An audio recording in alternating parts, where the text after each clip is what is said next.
Well, September 5th isn't just about the main event. A great co-main event, Sulaman Sagawa, Bryan Acosta. I cannot wait to hear the boss talk about this one in studio with him, Paulie Malignaggi, Chris Algieri joining us via Zoom. Boss, when you look at Bryan Acosta, last time we saw him in the Cardenas fight, that was in Texas. I was like, man, this Acosta kid's good. He's big. He's physical, good range. Got cooking late in that fight, lost a close decision. As a promoter, do you go, that's a pro box guy? Because I know us, ringside, we were looking at going, we want to see that guy again. Was that the mentality here? Absolutely. I mean, and we knew a 20-0, fun, action-packed Mexican fighter who was Inoue's sparring partner for every fight that Inoue has. He was quality, and that we had a really high-quality fight going on. That was a championship fight that night. Cardenas is going on to a championship opportunity now. Costa moved up in weight because he was a little dead on the scale. So there's a little bit of some. I guess there was some excuses being made that night, but he didn't have to make any. He performed really well. So he wants to go to 26, and he's jumping in hard and fast by taking on Segawa. And we love that fight. I mean, that's Segawa's last performance against Shushu Carrington. Arguably won that fight. So he's much better than his record suggests. So we got a tremendous fight, and that's going to be an action-packed fight as well. So, and it's one of those situations, in my opinion, where Acosta was able to sort of make his reputation known in a losing effort. And it's one of those things where, we stay true to our word. If you fight well, we'll bring you back even if you don't win. We value the matchups. We don't value wins and losses as much. As long as you are fighting and making exciting fights and making quality fights, and you show your level in that fight. And Acosta did just that. It's funny because now you only get one of those moral victories. You got to come back and win. I can remember my own pro career losing the Cotto fight and everybody thinking, "Oh, you did so well." And I was obviously my first loss, just like it was Acosta's first loss, right? Disappointed, Champ, I remember you told me Acosta DM'd you. He was disappointed when he found out Cardenas got the Inoue fight because he realized how close he'd been.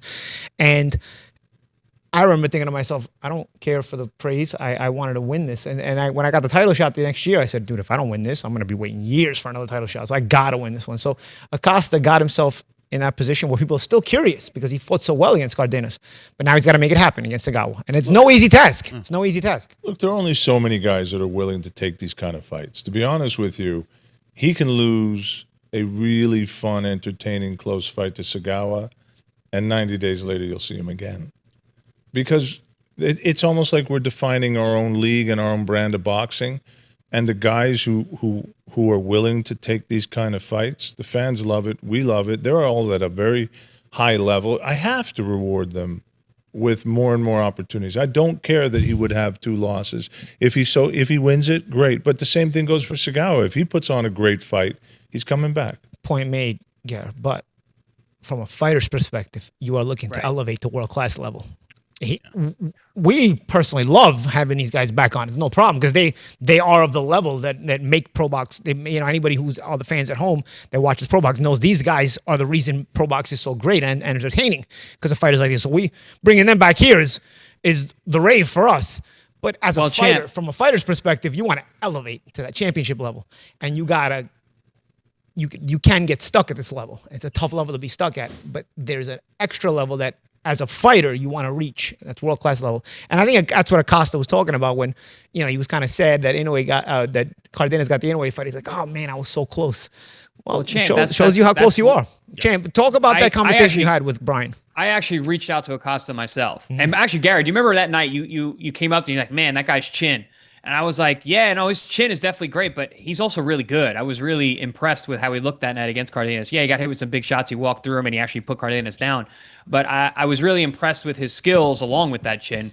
And I had DM'd him, and I said, hey, man, great job. You definitely got a place on our air. And he said, thank you. It was nice meeting you, champ. But then he was also, once it got announced that Cardenas was fighting Inoue, he came to me like, man, that could have been me. And I said to him, and I go, do you see how close you were in that fight? This could be you. So to your point, champ, he's not looking at this as an opportunity to get back on Pro Box TV and to be, in these fun fights. He's looking to get back to the point where he can actually be in these big time fights, be a world champion. His mindset's not just to be in fun fights. His mindset is to be a world champion. His mindset is to use these skills that he has. And when we were talking about getting ready for that fight, there wasn't a whole lot of tape on him. We were all looking, we were all talking, me, Jimmy, Paulie, Ricardo. I'm like, where are we going to find stuff about this guy? Then we did some research and found out that he was in camp with Inoue twice. Make the face, Chris. Make the face. And I went, guys, I'm like, you don't get invited back unless you can fight. Yeah. And that's when me and Paulie had like a light bulb. You made the face, dude. This guy can fight. Yeah. And sure enough, he can fight. And but to your point, champ, I 100% agree. This kid's here to be a world champion. He's not here to put on fun fights. Just put on fun fights. And that talks about, also highlights the double-edged sword that is pro box. It's one side, super entertaining fights, and that's the goal all the time, and to entertain the fans. But on the other side, from the fighter's perspective, it's a springboard to world-class championship boxing. So you want to, you're gonna test your mettle here and show your value to get to that world-class championship boxing. So for Acosta, from Acosta's perspective, he's kind of got both. You know, he's looking to use it as a springboard, and he's got the talent to get the world championship boxing, but he also has the goods to be entertaining, and that's why he's here. You guys also know we've had a number of guys who've been in world championship fights on other platforms, and partially because sometimes you take that loss here or there, and they want to fight you. Yeah. Now you know this, right? Or you have a not so quality win. Right. So there's two ways of looking at this. You look beatable in a win too. Right. That's actually the rave. And right it's now. only because we're not protecting anybody. We're just making great fights. But perceptionally, they've got better chances of getting into those championship fights against champions that want to be protected by the other platforms. Yeah. So there's two ways to get there. You can run the table on Pro Box TV, and you're going to be taken very seriously as a potential star, or you can win one and lose. You know, lose one and win two, and the next thing you know, you're getting chosen, and you wonder or win one where you looked like right. Yeah. So there's still opportunity, and it's proven out. I mean, we've had a dozen guys get into big fights on other platforms who've taken a loss or not look great because we put them in super tough. And that makes them obviously the champion on another platform. Thinks, all right, well, we can beat this guy. Let's give him the fight. Well, what I love about Sulaman Sagawa, you will see it here. He is one of those guys happy to be here, but he doesn't have the happy to be here. He's relaxed, prepared, ready to go. We spoke to both fighters in the co-main event. Here they are. Sulaiman, welcome into Pro Box TV, my man. How are you feeling heading into this fight? I'm feeling great. I'm ready, getting ready each now and then, getting ready for the fight. You know, Sulaiman, I see you. I had a look at your record, your resume. No easy fights, man. No easy fights. I'll tell you. You have defeats and you have your wins, and I get a closer look at your record, and I say, okay, losses are good fighters. Yeah. Maybe he didn't beat good fighters. No, he beat good fighters too. You know what I mean? So your resume is made for that. I don't know how familiar you are with Pro Box TV and this channel, but we love fighters like this, you know, who were willing to take on tough fights. Willing to take on tough fights and you know, don't turn down fights. And clearly, you know, you're a veteran of the game and have some very good wins and have fought some very good opposition. You know, what was the mindset behind this fighting this type of schedule? So the mindset behind this type of thing. So when I was learning boxing, I learned to fight the best. I don't pick and choose. That's not my thing. I just want to fight the best. That's me. That has always been me. Yeah, Sulaiman, you've been on my radar for a long time, and I'm a fan. So it's really nice to meet you because you have been fighting very tough fighters. I like guys who fight people who don't avoid, and you know, I was very similar. I didn't have the options to pick and choose who I fought, so I fought whoever they put in front of me, like a real fighter, like you are. But also, I've been watching you improve. You're looking better and better over the last couple of fights. That your last fight with Shushu Bruce Carrington, I think, was one of your better performances against a streaking young fighter right now. Elijah Pierce, you have a win over him, and he is doing really, really well as of late. Yeah, those are all great fighters. Yeah, these are very, very good top fighters, and they're young. It's not like you're beating older guys. So you know what's changed for you? You know, like I said, I'm seeing this improvement over the last couple of years, and you've been a professional for a while now. What's changed over the last couple of years? So the only thing I feel that has changed is maturing in the game. Because you know, the more you stay in the game, the more you mature, the more you understand other ways to do things. So as I was coming to the game, I knew what to do, but sometimes you could get nervous in between the rounds. So those are things that you gain with experience. The more you stay in the game, the more you learn other things. Yeah. So you've been learning on the job, learning in the ring. Exactly. I've been learning on the job as well. Yeah. Love that. What do you know about your opponent, Bryan Acosta? I said at the top of the show, put on a great fight against Ramon Cardenas. He's a Mexican fighter. He comes forward. He's tall, kind of rangy, but an all-action kind of fighter. What do you know about him, and how do you think your styles come together? So I don't know much about him, but I've seen some YouTube fights of him. He's a great fighter. I can't take away nothing from him. He's a great fighter. He's a good fighter. He's well organized. So I'm seeing a tough fight, but I now come out victorious. You know, and you talk about coming out victorious, Sulaiman. In your viewpoint, with all these tough fights you've had some solid wins. Where does a win over Bryan Acosta place you in the overall scope of things in your weight class? I think it will place me in the top 10s. That's what I'm saying, because it's a very competitive fight. I think he's ranked like number 30 something where he is. So meaning he's a very competitive fighter. So if you beat a competitive fighter, I think the rankings just put you right there. And also, Sulaiman, you know, the last guy that beat him, Ramon Cardenas, wound up with a world championship fight against Inoue. So again, it shows you the value of a win over a fighter like this. True. Yeah. And just to piggyback off of that, Sulaiman, how familiar are you with Pro Box TV? You know, we mentioned earlier that you're a perfect candidate to be fighting on our air. Number one, I mean, you fought a lot of tough fighters and you got some wins and some losses, but and I said how you were improving, but also you're entertaining. So how familiar are you with the culture of Pro Box TV and the kind of fights that we put on? No, I'm very familiar because I've been watching most of your fights you put in the DMV. Because me and No Excuse, we've been working for almost like 8 years. So most of the shows that you've been throwing up in the DMV area, I've always been watching them. I've always been part of them. No, that's good to hear. We always like to know that the guys who are coming on know what to expect. Come on, Pro Box TV. I'm curious. You're fighting out of Uganda. So many great African fighters, like the ones I grew up with, Azuma Nelson, Ike Corte. What would it mean to you to separate yourself from the pack and be another generation? MMA is coming up big time. A lot of fighters from Africa really making their name. What would that mean to you to be one of those fighters after this card? No, it means a lot. Yeah, it means a lot to be placed in front of all those legends, to be compared to them. It means that my work is showing that I'm putting in some good work. Well, we're all looking forward to a fantastic performance, man. Not just in the boxing room, speaking to you, man. It's so great to have you part of the show here on Pro Boxing. We're looking forward to a great fight. Best of luck to you, my man.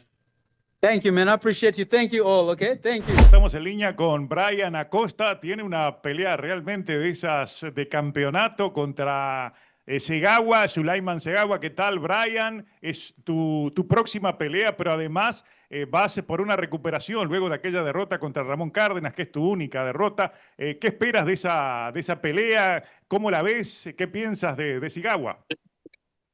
Primeramente, dar las gracias por la invitación. Es un placer estar aquí con ustedes.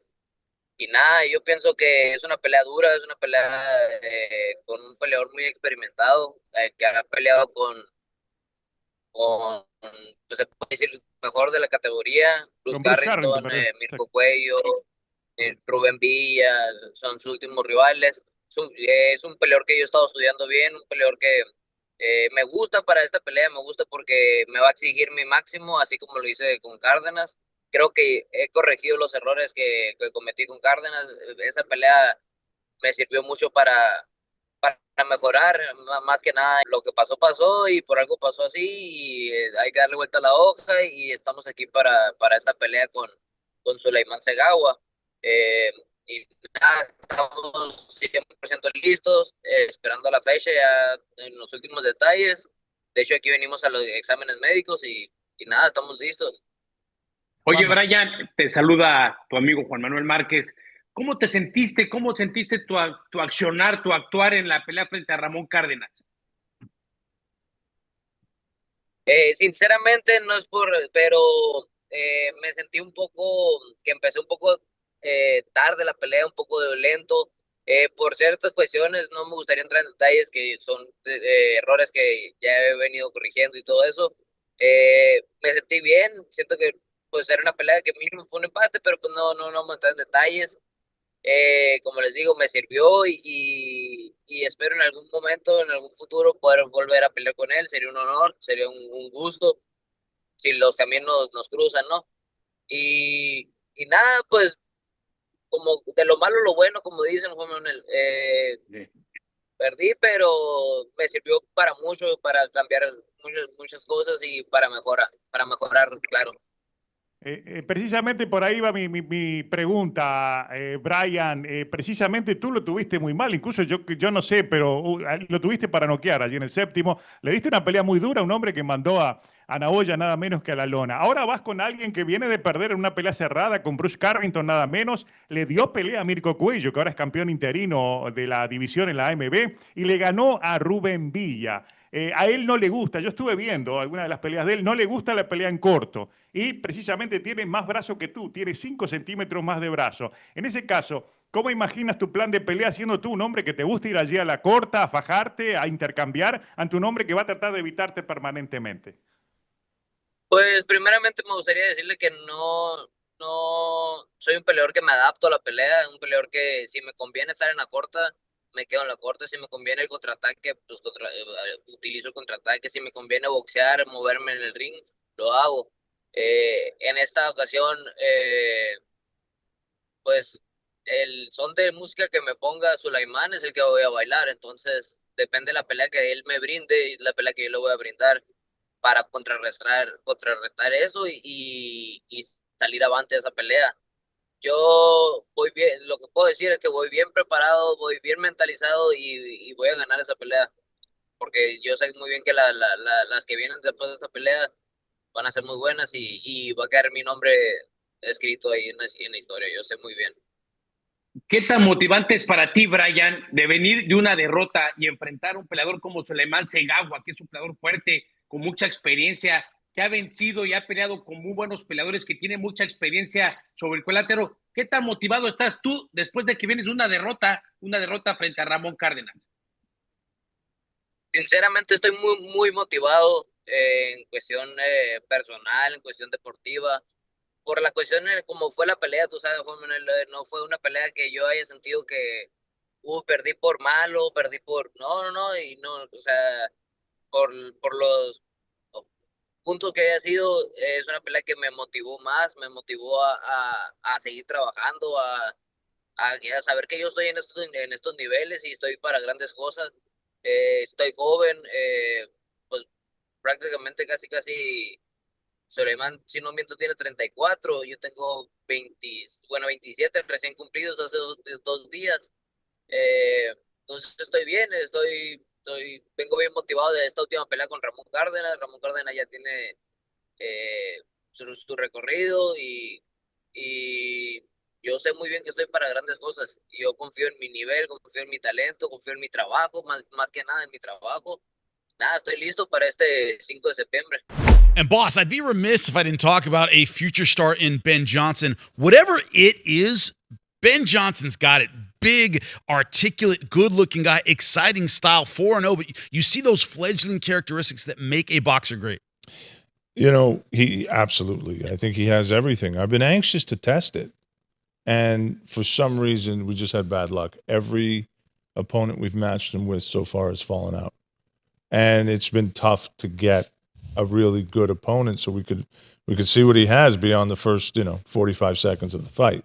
So and even this time he fell out again. We had him against an undefeated guy. Not easy to find opponents for good fighters like this, because you got to pay the opponents a little more money than you usually got to pay your other opponents. You got to sweeten the pot to That's get in there. the problem with bringing up such a good prospect. Yeah, there's excuses. Maybe there's a reason why they're falling out, and it's not the variety of excuses that I'm getting. But we had a backup this time. So this kid Caraballo, who's 7-6, but he's been in with a whole bunch of prospects, and no one could stop him. So at least the intrigue factor on this one was, okay, I'm giving you a guy that doesn't goes all rounds. Yeah. He doesn't get knocked out. So the challenge for this one is, will Ben?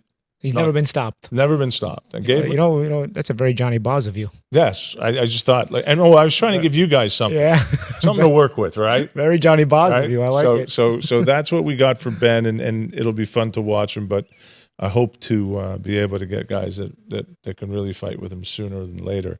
And then what was the Elijah Flores 9-0. The next name I had to go over. We talk about up and comers. That's another one. Yeah, we recently signed Elijah, and he's a terrific fighter. He's got a big following, strong amateur pedigree. So we recently brought him on board. This will be his first fight with us.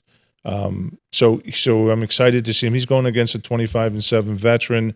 It'll be a good measuring stick fight for him to see what he has, but I'm excited to watch him. How excited, a 32-fight veteran. You're 9-0. Your opponent has 32 pro fights. But as you said, they're excited about that. They're excited about the going rounds with a veteran guy.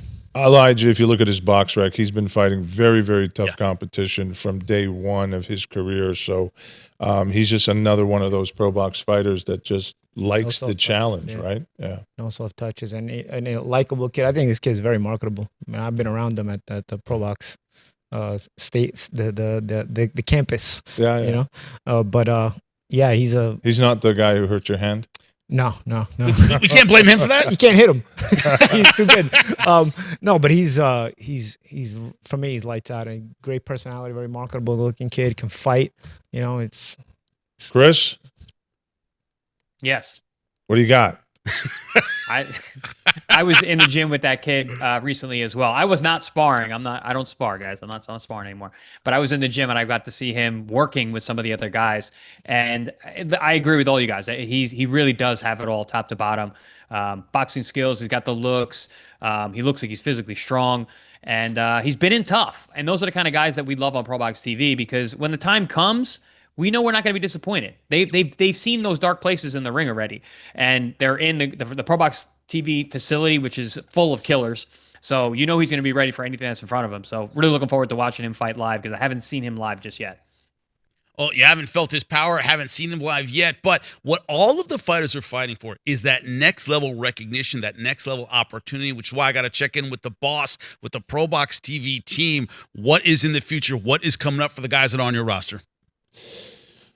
You know, we talked about it recently, but there's been a lot of developments since then, especially with the off-platform guys. So, I think, unfortunately, for the fans at home that enjoy watching Pro Box, I think they're saying goodbye to Lester Martinez. Lester Martinez will not be back on our platform.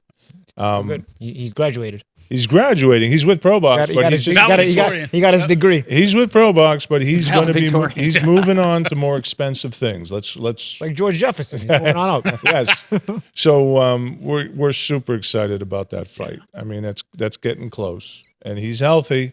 He's been healthy. So we're going to see what happens with him and Billy. I'm just curious, Paulie, as I get closer and I get a little more nervous or anxious about it. I want to hear from you and Chris. What's your breakdown on how that fight plays out? Very simple. He's going to knock Billy out. I think he knocks Billy out. Billy's been down against Gongora. He goes down. He comes forward. I think Lester's a little bit more dimensions than him, has the firepower to hurt him. And Billy has shown he gets hurt. And Billy is one-dimensional. That dimension is very good. It's an all-pressure dimension. But once you are getting hurt by a stronger, better fighter, what are you going to fight on the back foot, make adjustments? And Billy doesn't have that kind of versatility. And he's going to get stopped. Prediction. I'm going to make another prediction. It steals the show. Yeah. It's going to be the best fight on the card. No, the undercard. No hate, but I mean, people are going to take it as hate anyway, because they think anything I say about Canelo's hate. But the undercard's way better than the main event, dude. I mean, Walsh versus Vargas, and Martinez. Martinez against Billy. Something. How is Walsh versus Vargas? Conversation for another day, but this is not the Vargas at Top Rank. This is the Vargas at Mars Fernando Nation. Jr. fights. What? Fernando Jr. This fights. is Fernando Vargas Jr., not Emiliano. Not Emiliano. Fernando Jr. fights. He fights. Oh, he fights. Yeah. He ain't going away quietly if you think. And he can punch. But how does that become a co-main? That's a Pro Box TV fight. But it's name the value? Name. Yeah. You know, see. Name value? Or hold on. Speaking my thoughts, Jim. That's what I was saying. Callum Walsh's attachment to TKO. Yeah, no. Callum Walsh is a TKO fighter. And he's been heavily promoted since he turned pro. Right, and they want to put him on just before Canelo. They figure the biggest audience possible. Yeah. They even turned around and they made Lester and Billy a 10-round fight. See, that I didn't know. I would have assumed Lester and Billy would have been right before the main event. Well, See, because that's because politics. Yeah, it was right. originally. Yeah. No, but in order to promote Callum Smith, they made them the Callum co-main. Walsh. Callum Walsh, Paul. My bad. Excuse me. But Callums. in order to do that, they had to make them a 10 because it would have gone 12, 10, 12. So they turned them down into a 10. Yeah. And it's a long conversation. I wouldn't have done that. That's No, but I just think you're putting on one of the best fights, intriguing fights with Canelo and Crawford, and your kind of a shame. co-main that Lester drops and down to Bealey that. goes to a 10 for this, because Lester and Bealey could really get hot and heavy in 11 and 12. If there hasn't been a knockout, it's going to get dragged in the mud in 11 and 12. You're actually the explanation is Netflix didn't want a 12-round fight other than the main event, which is 6 minutes difference. I mean, how does that? Especially between those two caliber of guys, you're really losing out a lot. Because, like I said, it's a better That fight. could separate. It's a better fight than the main event too. I mean, It is. boxing wise. It doesn't. It's a very. I've already burned enough bridges. Right. It's a very. killed the Netflix. It's a very confusing setup because they don't have the intelligence to figure that out themselves. Yeah, so much talent on display September 5th. DC fans, do not miss it. So much talent from the DMV area. It will be the center of the boxing universe. That's why ProBox TV is there. Find out ringside. Check it out. It's going to be great. September 5th.